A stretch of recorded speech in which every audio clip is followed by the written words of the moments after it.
اور انسان نہ ہو تو اللہ کا تعارف نہیں ہو سکتا۔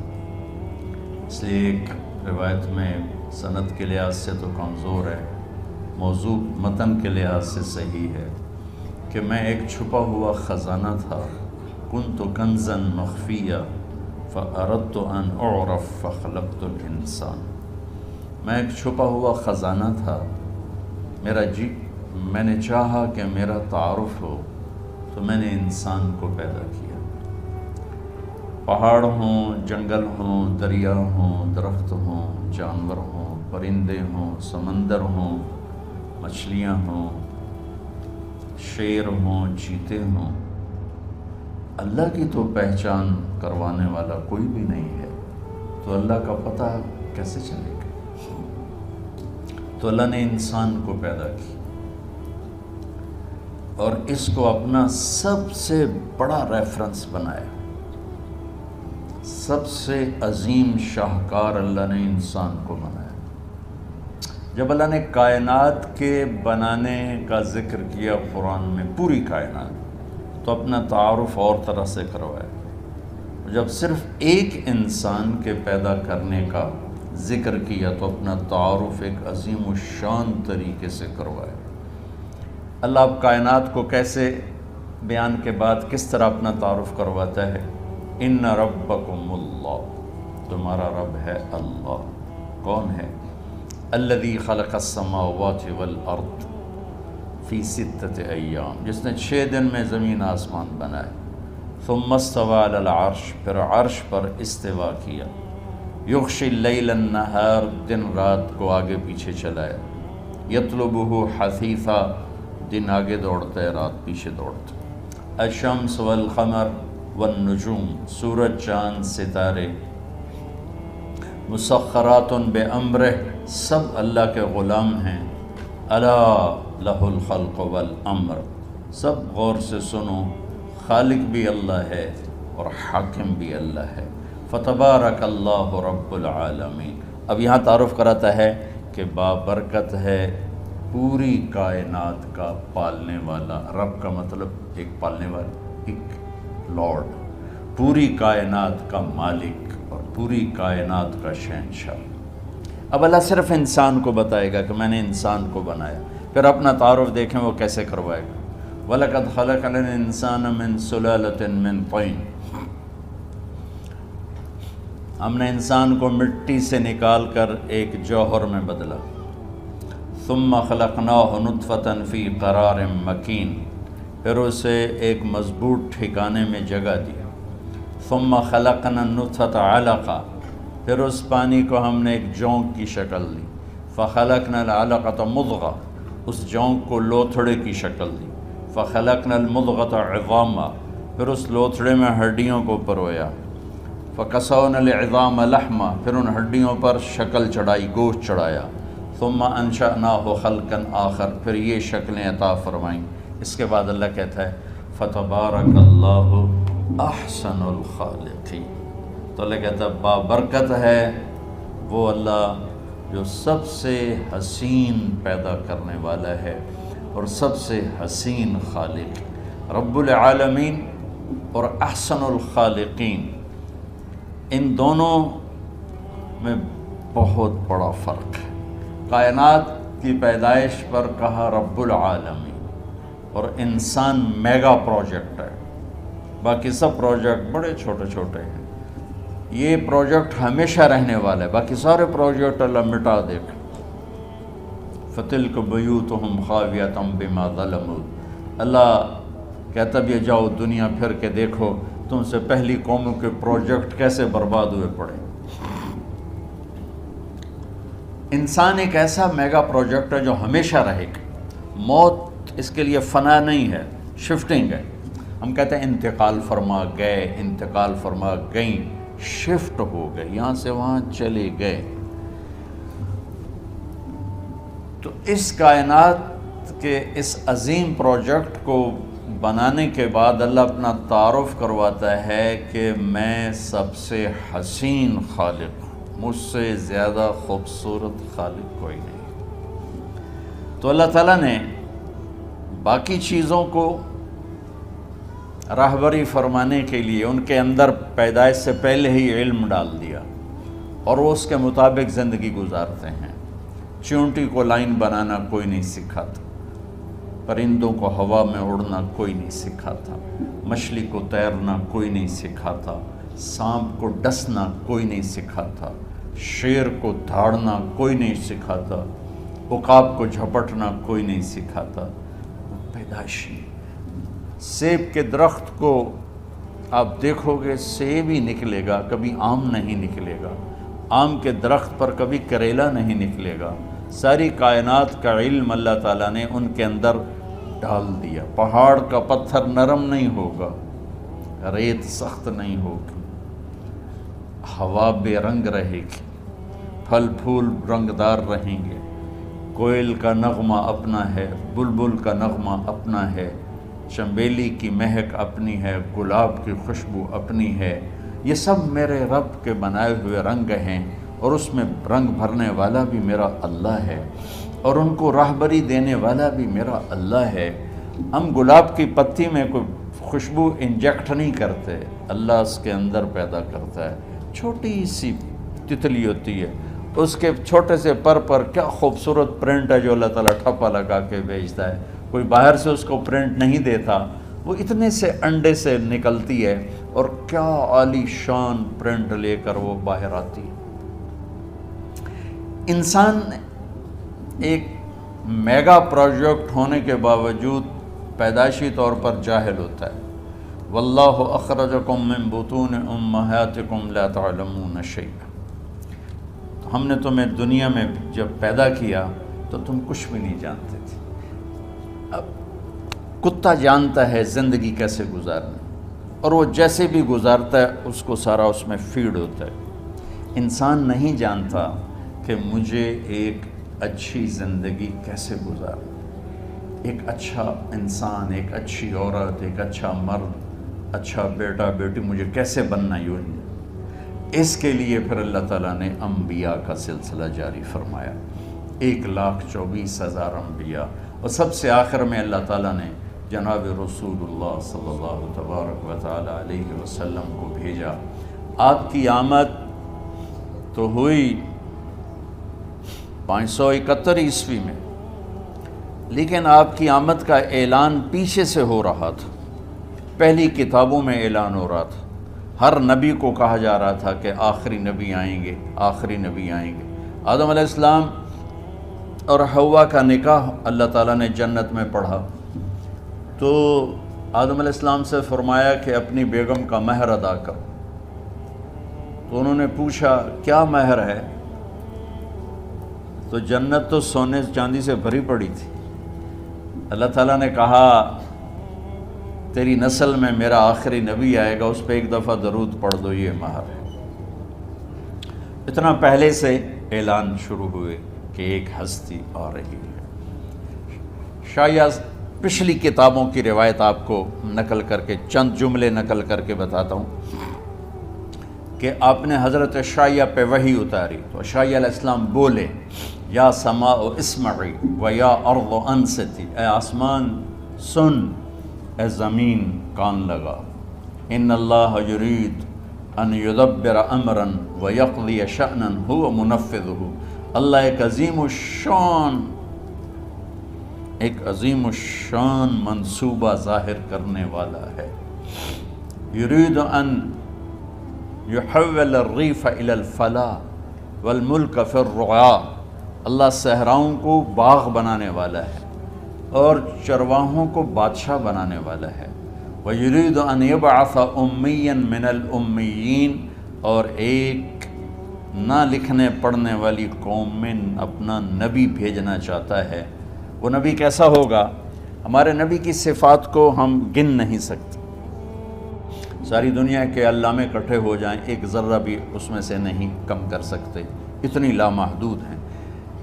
اس میں سے اللہ نے ایک صفت کو اجالا کر کے بتایا کہ ایک نبی آئے گا، آج سے ہزاروں سال پہلے کا اعلان سنا رہا ہوں، ایک نبی آئے گا، وہ کیسا نبی ہوگا؟ لا یقول الخنا، وہ آخری ہوگا، وہ سب سے بڑا رسول ہوگا، وہ قرآن والا ہوگا۔ کتنے تعارف ہیں، کتنے ریفرنسز ہیں، لیکن میرے اللہ نے کہا وہ ایسا نبی ہوگا کہ اس کی زبان سے کبھی ایسا بول نہیں نکلے گا جو کسی کو دکھ پہنچائے۔ میرا سارا ملک زہریلا ہو چکا ہے، اور زبانوں میں اتنا زہر ہے، لکھنے والے کے قلم میں زہر ہے، بولنے والے کی زبان میں زہر ہے، دیکھنے والے کی آنکھ میں زہر بھرا ہوا ہے۔ اور میرے اللہ نے ہزاروں سال پہلے میرے نبی کی صفت کو ہائی لائٹ کیا کہ ایسا نبی بھیجوں گا جو کبھی کسی کو دکھ دینے والا بول نہیں بولے گا۔ یہ میرے نبی کی سیرت، جیسے ہمارے عزیز جہاں زیب نے اشارہ کیا کہ والدین پریشان ہیں بچوں کا کیا کریں، یہ ہماری خوبصورت نسل، ہمارے بعد ہماری نشانی، اور آج کا خوفناک ماحول، ہم اس دھارے کا رخ بدل نہیں سکتے، لیکن ہم اس کے آگے دیوار کھڑی کر سکتے۔ وہ ہے میرے نبی کی خوبصورت زندگی اور میرے نبی کا تعارف، چونکہ ہر بچہ اپنے اندر اللہ اس کے رسول کا تعلق لے کے پیدا ہوتا۔ وما خلقت الجن والانس الا لیعبدون، بنانے والا کہہ رہا ہے کہ میں نے مردوں عورتوں جنات کو ڈیزائن کیا ہے اپنی بندگی کے لیے، تو ان کے تو ڈیزائن میں یہ چیز ہے۔ بہت پہلے کی بات ہے، میری کمر میں درد ہوا، 2 مہینے کا ریسٹ بتایا ڈاکٹر، چھٹیاں تھیں جون جولائی، تو سارے بچے گاؤں میں آئے ہوئے تھے، میرے بچے، بھائی کے بچے، بہنوں کے بچے، پورا ایک میلہ لگ گیا ہے۔ تو اب میں مصروف آدمی، فارغ رہنا مصروف آدمی کے لیے سب سے بڑی سزا ہے۔ میں کہا میں وقت کیسے گزاروں؟ تو میں نے سارے بچے اکٹھے کر لیے اور ان کو میں نے کہا بھائی آپ کو اپنے نبی کی کہانی سناتا ہوں۔ تو میں نے انہیں روزانہ اپنے نبی کی کہانی سنانا شروع کی، تو بچوں کی ایکسائٹمنٹ اتنی بڑھ گئی کہ 10 بجے کا ٹائم ہوتا تھا، 9:30 بجے بچے جمع ہو رہے ہوتے تھے، جلدی آئیں بابا جلدی آئیں، اور میں 1 گھنٹے کے بعد سٹاپ لیتا، بس بھائی باقی کل، کہتا نہیں اور ابھی اور سنائیں۔ آخری دن میں نے مضمون بیان کیا، آخری دن آپ کی وفات، اب تھوڑی دیر کے بعد اس کو بیان کروں، وفات۔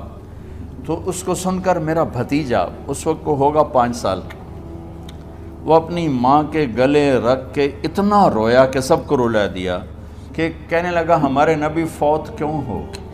حالانکہ اس کو بھی پتہ بھی نبی کیا ہوتا ہے، اس کو بھی نبی کی پوری ڈیفینیشن بھی معلوم نہیں، لیکن وہ چپ ہے جو اندر اللہ نے ڈالی، وہ ایکٹیویٹ ہو رہی تھی، وہاں میسج جا رہا تھا، تو وہ ایکٹیویٹ ہو گئی، اس نے ہچکیاں لے کے رویا کہ ہمارے نبی فوت کیوں ہو گئے۔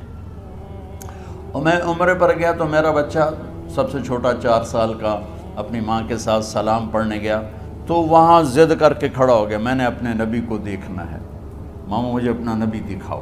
ہاں 4 سال کے بچے کو بیچارے کو تو پتہ ہی لیکن نہیں، میں نے اپنا نبی دیکھنا ہے، مجھے اپنا نبی دکھاؤ۔ تو اللہ تعالیٰ نے انسانوں کو انسانیت سکھانے کے لیے بادشاہ نہیں بھیجے، سائنسدان نہیں بھیجے، فزکس کیمسٹری جاننے والے نہیں بھیجے، انبیاء بھیجے۔ اور ہماری لاٹری میں جناب رسول اللہ صلی اللہ تعالیٰ علیہ وسلم جیسی ہستی کا نبی ہونا ہمارے مقدر میں آیا، اور اللہ تعالیٰ ان کو پہلے اعلان کر رہا ہے ایک نبی بھیجوں گا۔ کوئی اور صفت بھی تو کہہ سکتے تھے، وہ آخری ہوگا، ایسا حسین ہوگا، ایسا فصیح و بلیغ ہوگا، کیا نہیں، وہ ایسا ہوگا کہ ایسا بول نہیں بولے گا جس سے کسی کو تکلیف پہنچے۔ یہ میرے نبی، اگر ہم اپنے بچوں کو یہ سکھا دیں، ان کی زبان کا بول سیدھا کر دیں، یہ آپ کی آنکھوں کی ٹھنڈک ہیں، یہ معاشرے کی آنکھوں کی ٹھنڈک، ان کی اللہ ان کو زندگیاں دیں، ان کی شادیاں ہوں، جو اپنی اگلی فیملی کی آنکھوں کی ٹھنڈک ہیں، کہ سب سے زیادہ جو گھر ٹوٹ رہے ہیں اور پیچھے بھی ٹوٹے اور آئندہ بھی ٹوٹیں گے، اس کے پیچھے کوئی بڑے جھگڑے نہیں، صرف گندی زبان ہے، صرف یہ خوفناک زبان ہے۔ تو اللہ تعالیٰ نے جب اپنے محبوب کو بھیجا تو اعلان پہلے کرائے۔ ایک صفت اور آگے اگلی بتاتا ہوں۔ ایک زبان معاشرے کو برباد کرتی ہے، ایک تکبر لے ڈوبتا ہے، میری ناک اونچی ہے، یہ تکبر لے ڈوبتا ہے اور بڑے بڑے فتنوں کو جنم دیتا ہے۔ تو اگلی صفت اپنے نبی کی بتائی اللہ تعالیٰ نے کہ وہ نبی ایسے ہوں گے، لو یمشی علی القصب الیابس لم یسمع من تحت قدمیہ من سکینتہ، کہ وہ نبی ایسی تواضع عاجزی والے ہوں گے کہ خشک لکڑیوں پر بھی چلیں گے تو چلنے کی آواز نہیں آئے گی۔ خشک لکڑی پہ چڑیا بھی ایسے چلے نا پنجوں کے ساتھ تو کڑ کڑ کڑ کڑ کڑ کڑ کی آواز آتی ہے، اور میرے اللہ کہہ رہے ہیں کہ ایک ایسا نبی بھیجوں گا جو خشک لکڑیوں پر بھی چلے تو اتنی عاجزی سے چلے گا کہ پاؤں کے چلنے کی آواز نہیں آئے گی۔ یہ دو صفتیں، ایک ہمارے اندر سے تکبر نکل جائے اور ایک زبان کا بول ٹھیک ہو جائے تو ہمارا معاشرہ خوبصورت ترین معاشرہ بن سکتا ہے۔ یہ نسل بچ جائے، یہ نسل محمدی ہے، یہ محمدی بن جائے۔ ہمارا یہ کاروبار ہے کہ ہم اس نسل کو محمدی بنانا چاہتے ہیں، انہیں والدین کی آنکھوں کی ٹھنڈک بنانا چاہتے ہیں، اس معاشرے کا بہترین فرد بنانا چاہتے ہیں، اور اس کے لیے سوائے سیرت کے اور کوئی نسخہ نہیں، کوئی ٹونک نہیں، چونکہ انسانیت کی معراج ہیں محمد مصطفیٰ صلی اللہ تعالی علیہ وسلم، حسن و جمال کی معراج ہیں محمد مصطفیٰ صلی اللہ تعالی علیہ وسلم۔ اللہ تعالیٰ نے آپ کو مکمل دین دے کر بھیجا، آپ نے 23 برس کی محنت فرمائی، 13 برس مکے میں، پھر جب وہاں رہنا مشکل ہو گیا تو آپ نے ہجرت فرمائی اور مدینے تشریف لے گئے، 10 برس وہاں قیام فرمایا۔ ایک آپ کو حدیث سناتا ہوں، میرے نبی نے فرمایا اپنے بچوں کو عزت دیا کرو، اکرموا اولادکم، خاص طور پہ ان ماؤں سے کہتا ہوں کہ جب ہم بچوں سے عزت چھین لیتے ہیں، ان سے ہم سب کچھ چھین لیتے ہیں۔ پڑھے نہیں ہو، اسکول نہیں گئے ہو، ٹیوشن نہیں پڑھی ہے، ہوم ورک نہیں کیا ہے، یہ کیوں کھایا، یہ کیوں پہنا، اس پر جب ماں اور باپ بچے کو ذلیل کرتے ہیں تو آپ یاد رکھیں آپ ان کے دلوں میں اپنے لیے نفرت بھر رہے ہیں۔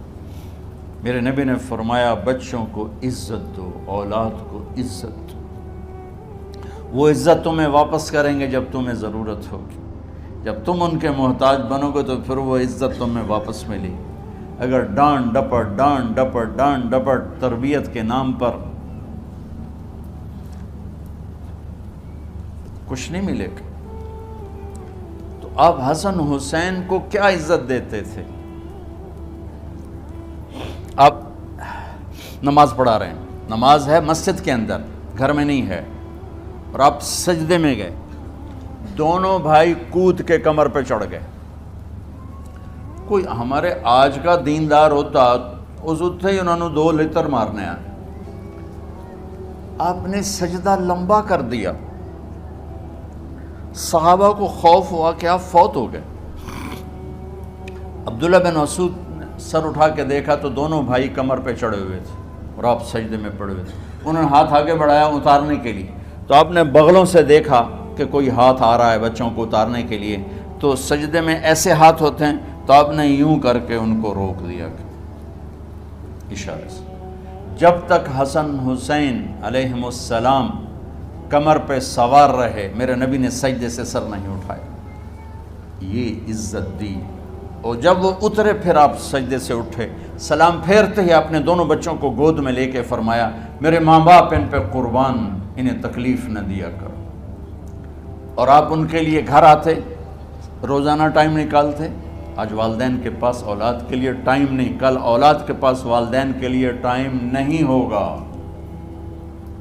اپنے بچوں کو میں یہ نہیں کہتا ہوں بیٹھ کے نصیحتیں کرو، صرف محبت ٹرانسفر کرو، ٹائم دو، موبائل آف کرو، ٹی وی آف کرو، اور صرف آپ اور بچوں میں ایک ایسا تعلق ہو کہ ان کا بلوٹوتھ بھی آن ہو جائے، آپ کا بلوٹوتھ بھی آن ہو جائے اور سارا ڈیٹا ٹرانسفر ہو جائے۔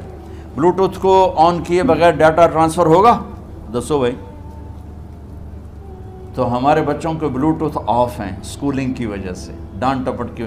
3 سال کا بچہ والا اسکول جانے کے قابل ہوتا ہے؟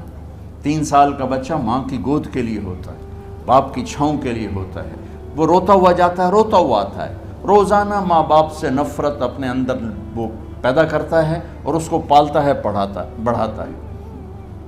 آپ گھر میں تشریف لاتے اور حسن حسین کے لیے گھٹنے ٹیک دیتے، ہاتھ ٹیک دیتے، آؤ بچوں اپنے اونٹ پہ چڑھ جاؤ، دونوں بچوں کو کمر پہ چڑھا کے اور پورے کمرے میں چکر لگاتے تھے ایسے، پھر پوچھتے تمہاری سواری کیسی ہے، اونٹ کیسا ہے، پھر دونوں کو اتار کے زینب کو بٹھاتے اور زینب کو پورے کمرے کا چکر لگواتے۔ شہنشاہ ہے انبیاء کے بادشاہ نہیں، پوری کائنات کی اللہ تعالیٰ نے آپ کو بادشاہی عطا فرمائی، سرداری عطا فرمائی، اور کائنات کی سب سے زیادہ مصروف ترین اور ذمہ دار ترین ہستی روزانہ بچوں کے لیے ٹائم نکالتے تھے۔